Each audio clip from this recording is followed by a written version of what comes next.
මේ ජනතාවගේ පීඩනය උන් පිට කරනවා.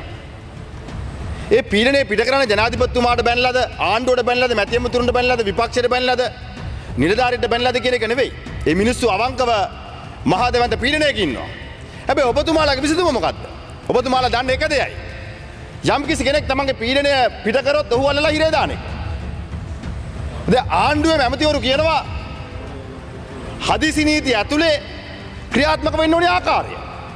ඉතින් ඔය හදිසි නීතිය තියෙනකොට සමාජ මාධ්‍ය ජනාධිපතිතුමාගේ හිතර දෙන්න වචනයක් කියපු කෙනෙක්ව කුදලගෙන ගිහලා හිරේ දාන්න පුළුවන් නම් ඇයි ආපදා තත්ත්වයේ යටතේ අර පස්කන්දක් නාය ගිහිල්ලා අසීමිත ජල කඳක් ඇවිල්ලා නැති වෙන ජීවිතේ බේරගන්න ඒ ආකාරයට ඔබට ක්‍රියාත්මක වෙන්න බැරි වුණේ කියලා ඔබ පොඩ්ඩක් හිතන්න.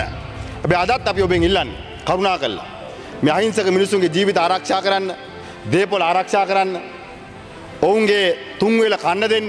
මේ අස්සන් බත් පැකට්ටයක් දීලා අස්සනක් ගහගන්න සංස්කෘතියෙන් අයින් වෙන්න පොඩ්ඩක් දැන්වත්.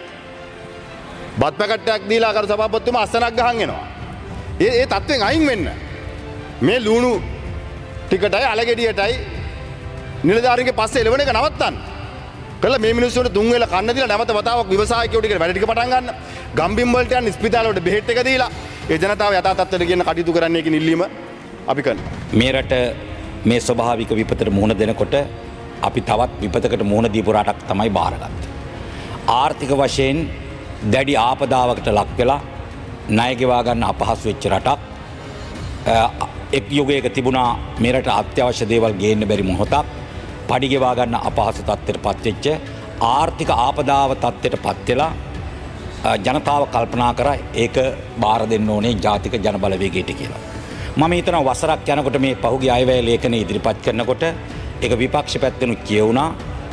භාණ්ඩාගාරයේ පිරීතිරි යන අතිරික්තයක් සහිතව මේ ආර්ථික ආපදා තත්ත්වයට පත් වෙච්ච රට කළමනාකරණය කරගෙන තියෙනවා කියලා. ඒක ජාතික සහ ජාත්‍යන්තර තලයන් වල ඒක සාකච්ඡා වෙන්න පටන් ගත්තා. ඉතින් ආර්ථික ආපදා තත්ත්වයට පත් වෙච්ච රට අපි ටික කාලයක් අරගෙන යනකොට දරුණු ගණේ අපේ රටේ මේ ආපදාව සිදු වුණා, දිත්වා ආපදාව සිදු වුණා. දැන් මේ ආපදා තත්ත්වයට අපි මුහුණ දෙනකොට ජනාධිපතිතුමාට එක පැත්තකින් රටේ නායකයා හැටියට බරපතල ව්‍යසන දෙකක් සහිත රටකට තමයි දැන් නායකත්වයේ සපයන්න සිද්ධ වෙලා තියෙන්නේ. ඒ හින්දා අපි ඒකදී දැක්කා මේ රටේ යම් මතයක් තිබ්බා රාජ්‍ය සේවයේ දුර්වලයි කියලා. හැබැයි මේ රටේ රාජ්‍ය සේවය පෙන්නවා යාලට අසීමිත දේවල් මේ රටේ කරන්න පුළුවන් කියලා. පැය 72 යනකොට බොන්න වතුර 100%ක් හදලා දුන්න බදුල්ල දිස්ත්‍රික්කයේ. රාජ්‍ය නිලධාරීන් ස්වේච්ඡාවෙන් වැඩ කරන පිරිස ඒ වෙනුවෙන් දායක වුණා. අපේ බදුල්ල දිස්ත්‍රික්කයේ සභාපතිතුමිය 100%ම ජල සම්පාදනයේ බිඳ වැටුණා. පැය 72ක් යනකොට මයංගනේ අර ඉතුරු ටික හදලා දුන්නා. අපේ බදුල්ල දිස්ත්‍රික්කයේ විදුලි සම්බන්ධතා 63කින් බිඳ වැටුණා. අපි දින 12ක් යනකොට 90% පැන්නා. අපේ සෞඛ්‍ය පද්ධතියේ රෝහල් 14ක් මධ්‍යස්ථාන 14ක් අකර්මණ්‍ය වුණා. පැය 72 යනකොට විශාල විනාශයක් වෙච්ච මහියංගන රෝහලේ ප්‍රතිකාර පටන් ගත්තා. ඒ විදිහට හාස්කම් පෙන්නවා හැමතැනින්ම. මේවා කරනකොට අපිට ලොකු පහසුකම් තිබුණේ නැහැ.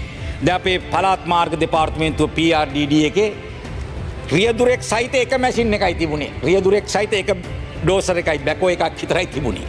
හැබැයි මේ වෙනකොට අදත් මැෂින් 36ක් වැඩ කරනවා. ඒවත් දකුණු පළාතේ ඒ නිලධාරීන්ට ස්තුතිවන්ත වෙනවා. අපේ සුනිල් හඳුනෙත්ති ඇමතුමාලා ස්තුතිවන්ත වෙනවා. ප්‍රාදේශ සභා සභාපතිතුරු මං ඊයේත් යනකොට වැලිමඩ අකුරැස්සේ සභාපතිතුමා පාලමක් හදන තැන මැෂින් එක දාගෙන වැඩ.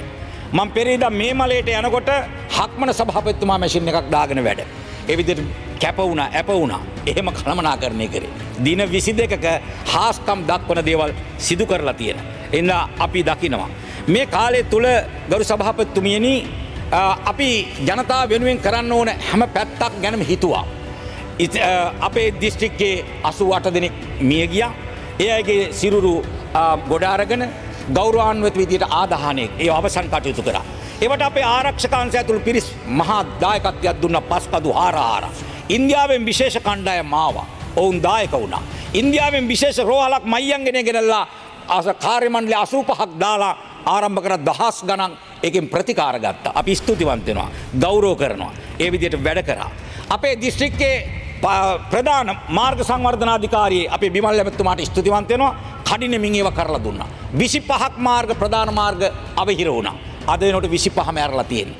පාලම් අපේ ඔක්කොම 100 ගාණක් කඩාගෙන බිඳගෙන ගියා. අපේ ප්‍රධාන මාර්ග සංවර්ධන අධිකාරිය පාලම් 7ක් නැති වුණා. අපි දවස් 15 යනකොට මා උස්සාගල්ලේ පාලම දාලා ඇල්ල පස්සර පාර විවෘත කරලා දුන්නා. දැන් ස්ප්‍රින් වැලි අවුරුදු 200ක් පරණ පාලමක් ගලවගෙන ගියා. අද වෙනකොටත් ඊයේ වෙනකොටත් රෑදවල් නැතුව වැඩ කරනවා. මේ සති අන්තය වෙනකොට පාලම හයි කරනවා. මේ මාස ගණක් යනකොට කරන දේවල්. ඉස්සර අවුරුදු ගණන් ගිය දේවල්. එහෙම කරලා තියෙනවා. ඒ හින්දා අපි කවුරුත් දන්නවා මේ කෙරෙන දේ කොහොමද කියලා. මේ රටේ මම ජනතාවට ස්තුතිවන්ත වෙනවා. ඉස්සර සාමාන්‍යයෙන් ආපදාවක් වුණාම මුලසුන හොබන සභාපතිතුමියනි අපි මීරිය බැද්දෙන අය ගියා කියනවා. සාමසල කන්දන අය ගියා කියනවා. මාතරට ගම් වතුරට කියනවා. එතකොට ලංකාවේ තව දිස්ත්‍රික්ක 15ක් 20ක් තියෙනවා උදව් කරන්න අර තැනට. මේ සැරේ අපට උදව් කරන්න ඉතුරුනේ සුළු දිස්ත්‍රික්ක ප්‍රමාණයක් විතරයි මන්ත්‍රීතුමා. මාතරට පුළුවන් වුණා, ගාල්ලට පුළුවන් වුණා, සුළු දිස්ත්‍රික්ක ප්‍රමාණයකට විතරයි උදව් කරන්න පුළුවන් වුණේ. එහෙනම් මුලින් ආපු සහන යාත්‍රා දැන් එන්නේ නැහැ. සතියක් වගේ යනකොට නැවතුණා. කොළඹින් ගේන්නද, ගම්පහෙන් එවන්නද, මහනුවරින් එවන්නද, කුරුණෑගලින් එවන්නද, ඒ කට්ටියටත් ආපදාව. එහෙම තියෙද්දි අර පුළුවන් මිනිස්සු ටික ගෙදර කන්න තියෙන හාල් ටික එව්වා. ඇඳුම් පැළඳුම් එව්වා. ඉතින් එහෙම කරා. එදා ඒ අපිට එපු කිලෝ 2 උනත් එහෙම වටිනවා. හැබැයි ටොංගාණෙන් විපක්ෂ සමහර කණ්ඩායම් ගිල්ල බෙදුවේ කුහකකම්. මිනිස්සු අතර බෙදුවේ මතභේද හදන්න මහන්සි ගත්තා. ඒ ගැන අපේ කනගාටුව පළ කරන්න කැමැති. කොහොම නමුත් මේ වෙනකොට අපි සැලකිය යුතු කළමනාකරණයට මේක අරගෙන තියෙනවා. ඒකින්ද අපි ඒ ගැන සතුටු වෙනවා. අපි බදුල්ල දිස්ත්‍රික්කයේ වගේ තැනක් ආපදාවට ලක් වෙච්ච මොහොතේ ඊටාම දුර්වල තත්ත්වයන් වල තමයි මේවා තිබුණේ. මං කිව්වා අපේ පළාත් මාර්ගයකට තිබුණ එක මැෂින් එකයි කියලා. අපේ දිස්ත්‍රික්කයේ වැව් අමුණු ඇලවල් විනාශ වෙච්ච ප්‍රමාණය ඔක්කොම 1357යි දැනට වාර්තා වෙච්ච ප්‍රමාණය. තව අපි දන්නේ නැහැ කොච්චර තියෙනවද කියලා. අපේ සුළුවාරි මාර්ගවල අමුණු 492ක් කඩන් ගිහිල්ලා තියෙනවා, සහ මුලින්ම විනාශ වෙලා තියෙනවා. එතකොට අපි දැන් වාරි 200ක් පටන් ගත්තා. වාරි 200ක් පටන් ගත්තා. සිඳුණු කැඩුණු බිඳුණු වැව් අමුණු හදන, සිඳුණු කෙත්බින් වඩන, දික්වා පරදන ධෛර්යයේ මහා වාරි මෙහෙයුම කියලා අපි වාරි මෙහෙයුමක් පටන් ගත්තා.